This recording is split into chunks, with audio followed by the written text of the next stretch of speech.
All right. Hello and welcome to Understanding Russian Christianity. Live chat, 3,000 subs. Thank you so very much for supporting the channel. Thank you for subscribing, thank you for subscribing, thank you for being with me, thank you for your interest to Russian Christianity. It is absolutely fascinating. It's an absolutely fascinating subject. It's my favorite one. It's the one that makes me awake in the night. It makes my eyes sparkle and so on and so forth. So first and foremost, thank you. It's more than 3,000 now. It's 3,050 roughly. And it keeps growing. So thank you for your interest again. I'm going to talk about several points today. Not so many, and I hope it's gonna come fast. If you have your questions, please ask in the chat or in the comments if you are watching it after the stream is over. So first and foremost, the book. I don't have the physical copy yet because there is a supply issue in Amazon, so it's delayed. Hopefully I'll get it by early January, but who knows. So I don't have a physical copy yet, but you can buy the book. You can buy it in 3 different most popular formats: in hardcover, in paperback, and the ebook, or you can read pages and pay per page. As always, I remind you that there is a super cheap option to get the book. If you subscribe to this channel as a paid follower, which is super cheap, less than a cup of coffee, you can get your ebook for free. Otherwise, you can get the book on Amazon, and the hardcover book, for instance, is a great gift, if maybe to yourself, maybe to someone you love and respect. So it's 350 pages. It's supposed to be pretty thick, so it's it should look good on your bookshelf. All right, next topic I wanted to touch upon. I recently received a comment on the video about Patriarch Kirill, his biography and who he is. The comment was something like, describe the Patriarch in one word. It's absolutely fascinating, and I responded that I cannot do that, otherwise this video would not be needed. But the point is, such figures as Patriarch Kirill, leaders of the church, leaders of big communities, leaders of the country, they are actually very complex figures. They are not that simple, and whatever the prevalent opinions about them, for instance, that a patriarch is the epitome of evil and Putin's altar boy, or on the other hand, he is His Holiness, he's some kind of a holy figure, a charismatic leader of the great church, both are kind of very superficial and very one-sided. So the Patriarch Kirill is a very interesting figure. He is in his 70s. He has a huge, very long and very fascinating career with many black spots that we don't exactly know what happened on that or another period of his life. He has been very influential for more than 30 years, probably 40 years. He's been one of the church leaders, and he's been one of the most influential church diplomats. He is a protege of the super influential Soviet bishop Nikodim Rotov, who died in 1978, which was like more than 45 years ago, but still his protege, Patriarch Kirill, is one of the most influential figures in the Russian church. So it's a fascinating story, and you cannot say that he is exactly this or exactly that. So he's the holy figure of the leader of the church, or he's the epitome of evil and Putin's altar boy. You cannot say either of these versions without being very superficial. So next, this brings us to one of the points that I try to make all over, throughout my videos that are dedicated to the Russian Orthodox Church, is the difference between priests and bishops. So allow me to remind you that the Orthodox Church, Eastern Orthodox churches, have 3 levels of clergy. The lowest level is deacons, and let's forget about deacons for a minute because they are not so relevant for my point now. And the 2 upper levels are priests, or that there are different names in Greek and Russian and English for this level, but for the simplicity, let's call them priests and bishops, the top level. So priests could be married priests, and priests could be monastic.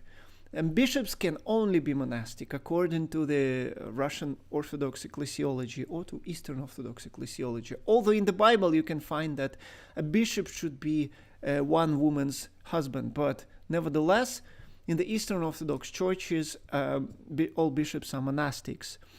So this tension between bishops and married priests has been going on for centuries. It was one of the reasons for the church schism of the 17th century that led to the emergence of old believers, and it's still there. There is still this tension.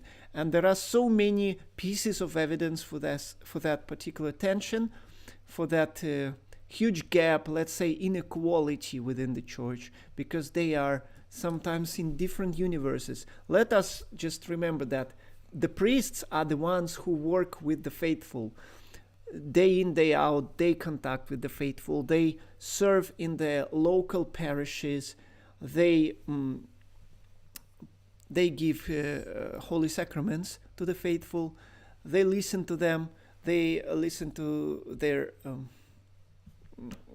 all their prayers. They help them out. They give them pastoral care, support, and so on and so forth. So they are the ones who are in contact with the faithful. Bishops have almost no contact with the faithful.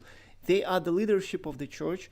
They have the administrative functions. They, of course, serve liturgies in most important cases, in most important cathedrals and temples and churches, but their main function is to lead the church, to lead particular regions of the church, particular eparchies, and particular big cathedrals, and so on and so forth. So that's the function of the bishops, to be leaders, and they have almost no contact, very few instances when they contact with the faithful who are not taking up some leadership position in the state or region, or that are not somehow employed by the church. So there is this gap. But also, if you look at the biographies of the most important bishops, and the Patriarch Kirill included, you can see that they almost bypass this stage of being priests.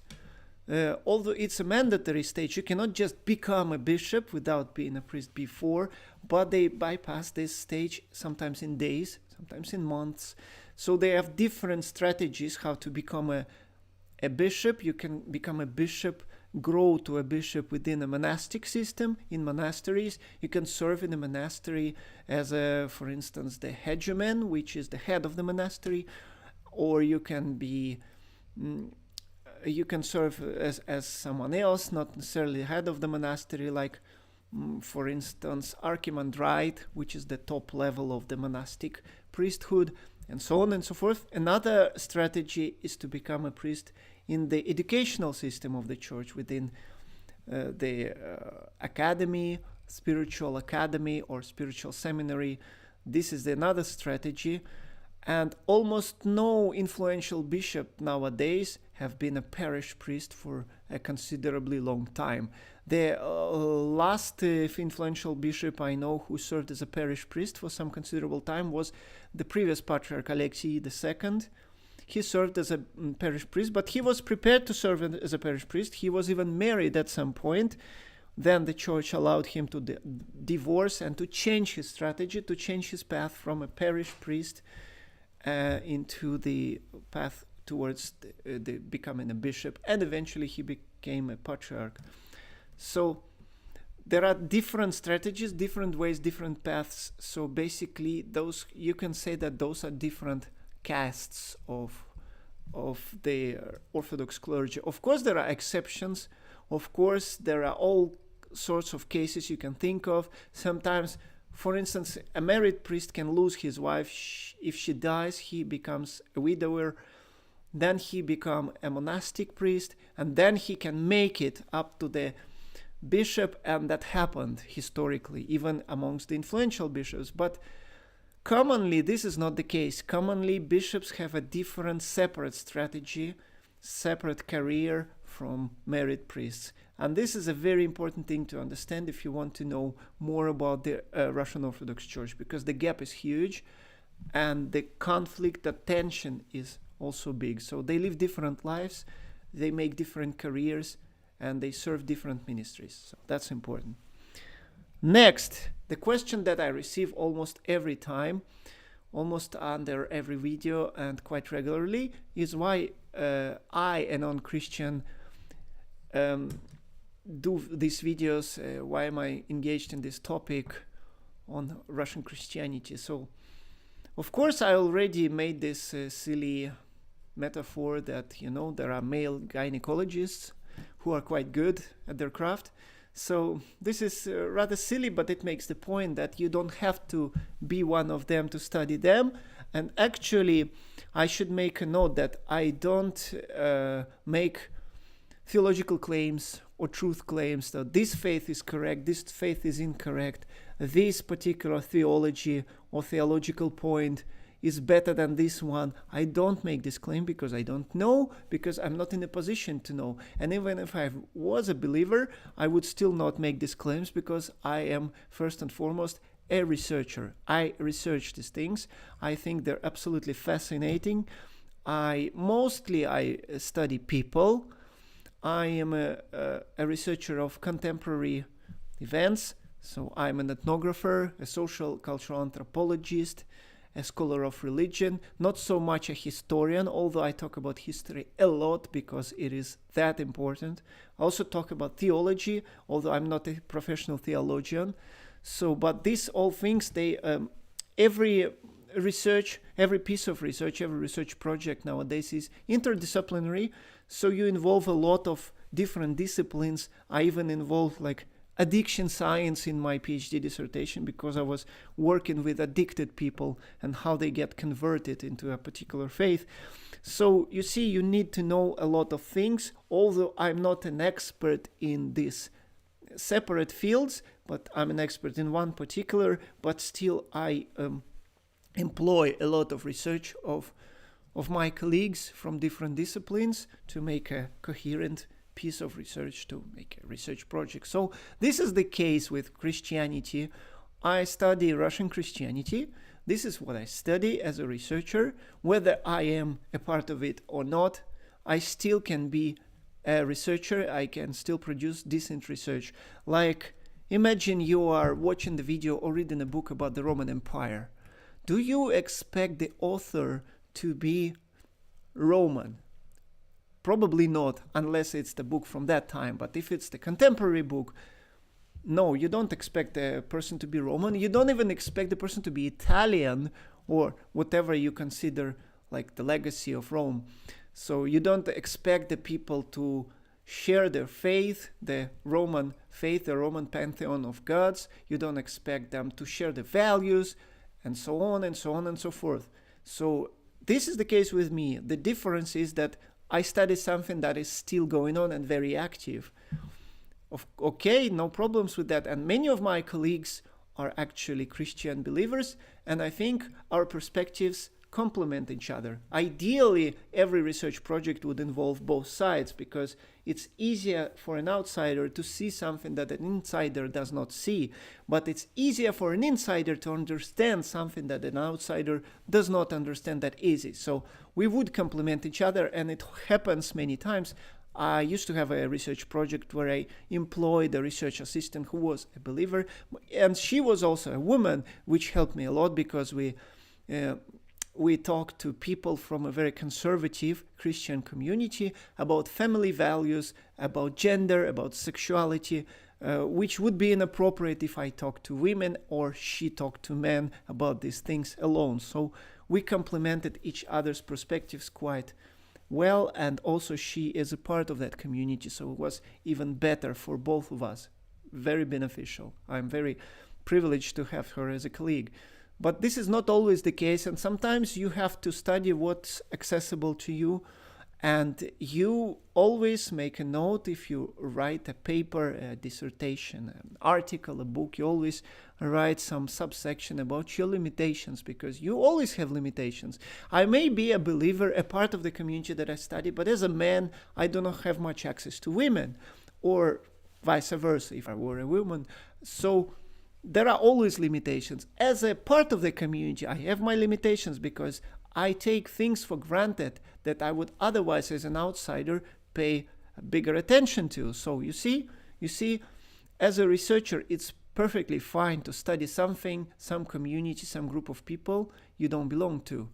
It's quite common. Just maybe I should make myself clear. I am a researcher first and foremost. So this way I can talk about these things without being a part of them. And that's the point. You don't have to agree with everything I say. Maybe you think I miss some things because I'm not a part of the community, because I don't have this religious experience, because I don't take into account certain things that are given by faith, and so on and so forth. You may be right, I may be wrong. Still, my position is a researcher. So that's what I do. I don't judge who is right, who is wrong. I discuss different churches, different faith communities. I discuss evangelical Christians, Baptists, Pentecostals. I discuss Orthodox Christians, for instance, the Russian Orthodox Church. I discuss old believers, and there are lots of old believers. Some of them do not recognize each other. Even so, I discuss Catholics. I discuss Greek Catholics. Do I know whose faith is right, whose faith is wrong? No idea. And even if I had a horse in that game, I would still not talk about it, because I'm a researcher. Okay, I hope I made myself clear. Let's check if there are any questions. There are no questions, so good. At least I don't see any. If there are questions, I can answer them later. So as for now, I can say thank you again for subscribing to my channel, for supporting my work, for watching my videos, for asking your questions and commenting and asking, saying if you disagree with something. And the vast majority of the comments are respectful. They are not personal attacks, which I absolutely appreciate, which is very, very good and constructive. Subscribe to my channel, like this video, leave a comment, watch other videos, ask questions, and buy the book. This way you support what I do, and if you buy the book, I can make more videos, can make better videos, and I see you all next time.